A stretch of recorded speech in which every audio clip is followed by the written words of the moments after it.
ကွန်ပျူတာလည်းမင်္ဂလာပါဒီနေ့ဗီဒီယိုမှာတော့တံမြာသီးပေါ့နော်တံမြာသီးရဲ့အထဲထဲမှာပါဝင်တဲ့ဓာတ်တွေရဲ့ကောင်းကျိုးပေါ့ကောင်းကျိုးနဲ့ဓာတ်အပြင်တံမြာသီးနဲ့တံပြိုသီးကဓာတ်တူတူပဲလားဆိုတာကိုဒီနေ့ဆွေးနွေးသွားမှာဖြစ်ပါတယ်ဒီထဲမှာပြောစရာဘာလဲဆိုလို့ရှိရင်တံမြာသီးနဲ့တံပြိုသီးပေါ့နော်ဒီတံမြာသီးနဲ့တံပြိုသီးကကျွန်တော်တို့ဈေးတွေမှာပဲဖြစ်ဖြစ်အိမ်ကြီးမှာပဲကြည့်လိုက်တယ်ဆိုလို့ရှိရင်အရန်ကွဲပြားတယ်ပေါ့ဒါပေမဲ့အပင်အားဖြင့်ကြည့်တယ်ဆိုလို့ရှိရင် family တစ်ခုပဲပေါ့နော် family တစ်ခုဆိုတော့ originate တစ်ခုပဲပေါ့ဒါပေမဲ့ကွဲပြားတယ်ဘယ်လိုကွဲပြားလဲဆိုလို့ရှိရင်တံမြာသီးကဝါသွားတယ်ပေါ့နော်ဟိုမဲ့သွားတဲ့ချိန်ကျရင်ဝါသွားတယ်တံမျိုးသီးကကြတော့ဟိုမဝါဘူးစိမ့်နေတယ်ပြီးလို့ရှိရင်တံမြာသီးကလောင်းဝအလောင်းလေးတံမျိုးသီးကကြတော့အရှည်ပုံစံမျိုးလေးပေါ့ဒါပေမဲ့ပြီးတော့တံမျိုးသီးကကြတော့အခွန်ထူတယ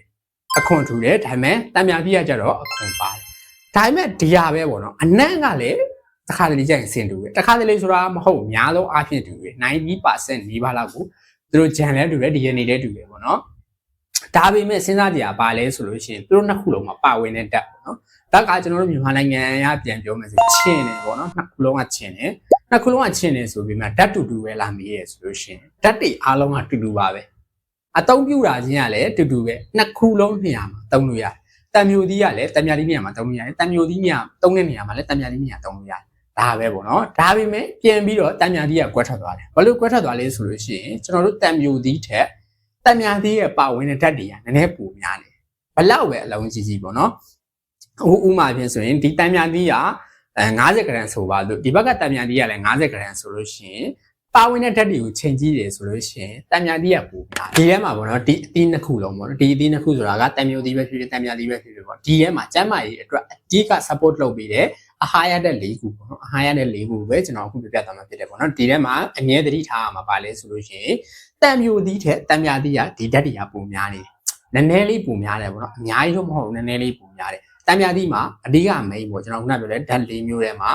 ဗိုက်တာမင် C ပေါ့နော်ကိုယ်ခံအားစနစ်ကောင်းစေဗိုက်တာမင် C ပေါ့ဗိုက်တာမင် C စီတော့ကဟိုကိုယ်ခန္ဓာကိုယ်အတွက်ကိုယ်ခံအားကောင်းစေတယ်ဒါက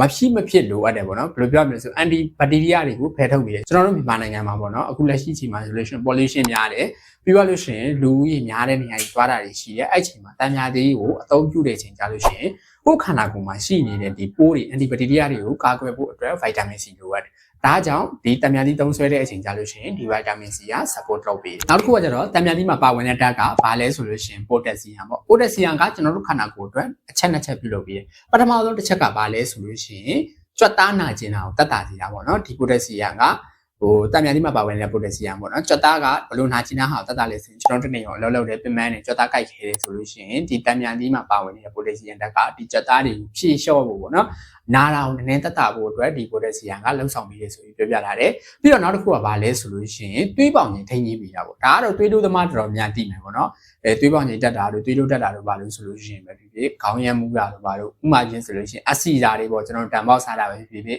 ဟိုတခြားပေါ့နော်ဟို calorie food တွေပေါ့နော် calorie food တွေစားတာပဲဖြစ်ဖြစ်အရန်ခေါင်းမှုတာတို့တမျိုးကြီးဖြစ်နေတာတို့ဘာလို့ဆိုရင်တံမြာကြီးတောက်ကြတယ်အဲ့ချိန်ကြလို့ရှိရင်ဒီဟာပဲပေါ့နော်ဒီတံမြာကြီးမှာပါဝင်တဲ့ potassium အလုပ်လုပ်တာပေါ့နော်ဒီဟာကိုသူသွေးပေါင်ကြီးထိန်းကြီးပေးဖို့အတွက်ကိုအဓိကပြုလုပ်တာဟာပေါ့ဒါကြောင့်ဒီ potassium ကတံမြာကြီးမှာအဓိကလှုပ်ဆောင်တဲ့လို့တစ်ခုမှပါဝင်တာပေါ့နောက်တစ်ခုကကျတော့ folic acid ပေါ့နော်ဒီ acid ကကျတော့ကျွန်တော်တို့တော်များအတွက်တော့သိမ့်မဝင်အသုံးမဝင်ဘူးဆိုပေမဲ့ဘယ်သူတွေအတွက်အသုံးဝင်လဲဆိုလို့ရှိရင်ကိုဝင်ဆောင်မိခင်တွေအတွက်အသုံးဝင်တယ်လို့ပြောလို့ရတယ်ဒီ folic acid ကဒီတံမြာကြီးမှာပါဝင်တဲ့ folic acid ကဘယ်နေရာမှာအသုံးဝင်လဲဆိုရင်ကိုဝင်ဆောင်မိခင်တွေရဲ့ကလေးတွေပေါ့နော်ကလေးတွေအတွက်ဟို cell တစ်ဖွင့်ပြဖို့အတွက်ပေါ့နော်အဓိကဟိုအသုံးဝင်တယ်လို့လည်းပြောတယ်ပြီးသွားလို့ရှိရင်နောက်တစ်ခုကဘာလဲဆိုရင်အာယုံကြောပေါ့နော်ကလေးတွေရဲ့အာယုံကြောကိုလန်ဆန်းစီဖို့အတွက်ပေါ့နော်ထပ်ပြီး cell တစ်တွေဖြစ်ပေါ်ဖို့အတွက်ကိုသူကပြုလုပ်ပြီးလို့ပြောတယ်ကျွန်တော်တို့ရိုးရိုးလူတွေဆိုလို့ရှိရင်ဒီ cell ပျက်စီးသွားတာပေါ့ဥမာပြင်းဆိုလို့ရှိရင် cell ပျက်စီးသွားတယ်ဆိုတာလေးပင်မာတဲ့လူတွေအတွက်တော့ဒီကအသုံးဝင်တယ်လို့ပြောထားတယ်အဓိက main ရတော့ကိုယ်ဝင်ဆောင်မိခင်တွေအတွက်ပဲအသုံးဝင်တာဖြစ်တယ်ပေါ့နော်ဒီ folic acid ကနောက်တစ်ခုကကြတော့ vitamin B6 ပေါ့နော် vitamin B6 ကဘယ်နေရာမှာအသုံးဝင်လဲဆိုလို့ရှိရင်ခုနကကျွန်တော်ပြောခဲ့တဲ့အတိုင်းပေါ့နော် potassium ပေါ့ potassium နဲ့သူကရောနှောပြီးအသုံးဝင်တယ်ပေါ့ဘယ်လိုအသုံးဝင်လဲဆိုလို့ရှိရင်ကျွန်တော်တို့မူးမော်နေတဲ့အချိန်ပေါ့မူးကျင်တာပဲဖြစ်ဖြစ်ပြုတ်အန်ကျင်နေတဲ့အချိန်ပြီးသွားလို့ရှိရင်ဟိုကျွန်တော်တို့ပေါ့နော်လုံးဝဟို conscious state ရောက်တော့မဲ့ပုံစံမျိုးပေါ့ conscious state ဆိုတာဘယ်လိုပြောရမလဲဆိုလို့ရှိရင်လုံးဝကိုမထိန်းနိုင်တဲ့အခြေအနေတွေပဲဖြစ်ဖြစ်ပေါ့ဒီတံမြာကြီးမှာပါဝင်နေတယ်ပေါ့နော် potassium နဲ့ဒီ vitamin B6 ကဒီနှစ်ခုကပေါင်းပြီးတော့ကျွန်တော်တို့ကိုလန်းဆန်းစီဖို့အတွက်ပေါ့နော် refresh ဖြစ်စီဖို့အတွက်အသုံးဝင်တယ်လို့ပြောတယ်ပေါ့နော်အဓိကပါပဲဒီတံမြာကြီးမှာပါဝင်တဲ့ဒီအချက်၄ချက်ကပဲအဓိက main ပေါ့နော် main အဓိကဟို role play လုပ်တာဖြစ်တယ်ပေါ့နော်အဲ့ဒါကြောင့်ကျွန်တော်ဒီအချက်၄ချက်ကိုပြောပြခြင်းဖြစ်တယ်ပေါ့နော်အဲ့တော့ ပြန်စဉ်းစားကြရပါလဲဆိုလို့ရှိရင်တန်မြာသီးပဲဖြစ်ဖြစ်တန်မျိုးသီးပဲဖြစ်ဖြစ်ကိုလောကဓာတ်တူတူပဲပြီးတော့ဒီအချက်တွေကိုပဲအဓိက main play လုပ်နေတာဖြစ်နေတယ်ဒါပေမဲ့တန်မြာသီးမှာကျတော့နည်းနည်းလေးပိုတယ်တန်မျိုးသီးမှာကျတော့နည်းနည်းမပိုဘူးဒါပဲဒါပေမဲ့ပါဝင်တဲ့ဓာတ်တွေကအကုန်တူတူပဲတန်မြာသီးက